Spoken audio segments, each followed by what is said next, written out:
What's up mga gar? Meron na naman tayong cup na lilinisan. Dalawa yan at shoutout sa mga may-ari nito. Salamat sa inyo mga suporta mga lods. Tara na, linisan natin. Lumabas na tayo sa ating lungga. Cheers! Ayan na. Kumuha ko ng tubig, nilagay sa aking planggana. Isa pa. Ayan na. Opya! Ito na nga ang aking gagamitin. Magic sarap. Powder na Tide. Alright, yan. Ilagay natin dyan sa ating palanggana. Bobo pa ang ating betchin. Powder. Aha.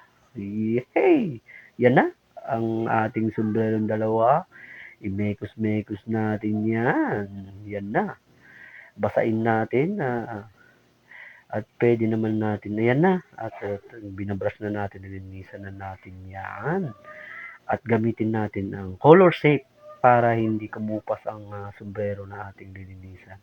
Huwag tayong gagamit ng mga puting sunrocks. At ayan, iano natin sa running water. Yan na mga gar. Sobrang solid ng sombrero. Shoutout ulit sa mga katrabaho ko. Solid ng mga sombrero nyo mga gar. At ayan na nga, patutuyuin lang natin yan ng 10 to 20 minutes. At yun, ating huhulmahin na sa ating hulmahan. At ayan na nga, ito na nga, natapos na ang ating paghihintay. Tanggalin na natin sa sampayan. Yan na. Asyeshe. Yan na. Kunin natin. Yan na, ipasok sa ating may wagang lungga. At yan. Yan na ang ating gamit. At yan, ianuin natin sa ating, ayan, i-plot natin yan dyan sa ating hulmahan. Siguraduhin lang natin na talagang lapat na lapat siya para pag pinlansya, walang gusot. Yan. Grabe sa check. I-check mo na yan. Yan na. Hulmahin natin yan, mga gar. Ilapat natin, maingat tayong naghuhulma niyan.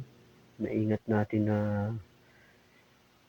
pinapasadahan yan sa hulmahan para sigurado tayo na walang talagang gusot kapag ating pinlansya na. Okay mga gar, yan na. So sa tingin naman natin wala nang gusot. So ready to fight na yan. At ayan na nga, binuksan ng ating may wagang plancha. Itong ating katuwang sa ating paghuhulma. Solid. Yan mga gar. Nga pala, yan yung Xiaomi, ang tatak niyan ng aking pamplansya sa mga cup.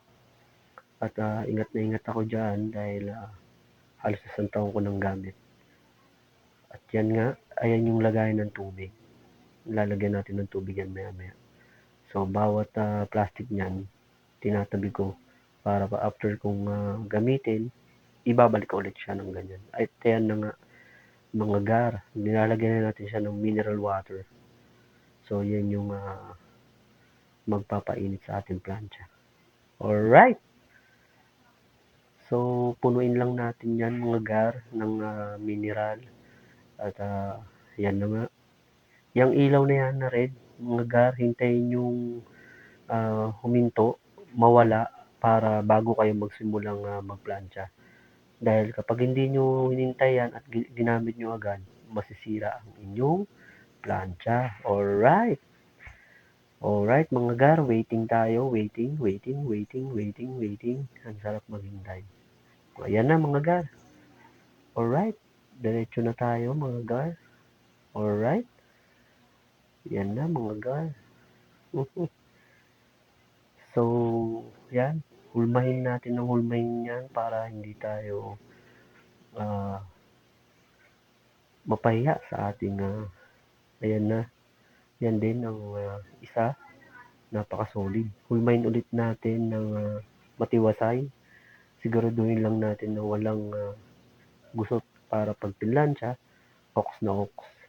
Legit na legit ang ating plancha. Alright. Yan na mga gar. Tingin ko naman ay hulmado na. So, ilalak ko na siya. Yan na. Yan na mga gar, oh. Pinakita pa ang poging-poging si Julio. Yeah. Yan na mga gar. Pinaplansya ko ng mga gar. Grabe sa tiyan mga gar. Kikita nyo ba yung abs niyan? Alright.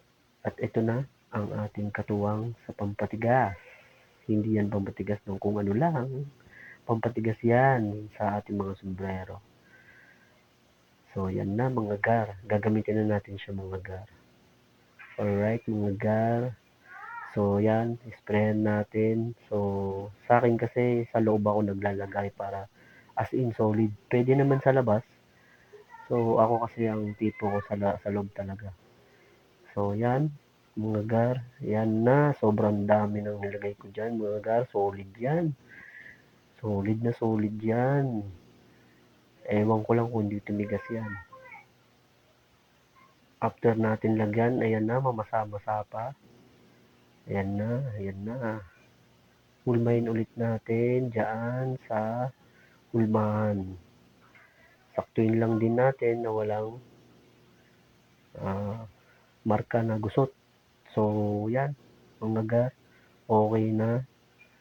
So, ready to wait na ng 24 hours lang. So, 24 hours. So, ito naman isa. Galing ng kulay. Solid na solid. Shoutout sa may-ari nito. Alright. Yan na. Lagyan natin. So, kayong bahala kung ano yung nasa inyo naman kung paano nyo i-spray. Pwede sa labas, pwede naman sa loob. Ako kasi sa loob talaga ang tipo ko. So, alright mga gar. Tapos na at hulmahin ko ulit yan sa aking hulmahan. Alright mga gar. Ayan, hinuhulma ko ulit. Kita nyo naman, solid na solid. Alright. So, sa mga gustong magpagawa, no, sa gustong magpa-restore ng kanyang mga sombrero, huwag nyo itatapon, pa-restore nyo, sayang mga gar. So, ako, waiting na ako sa 24 hours. Alright. See you mga gar.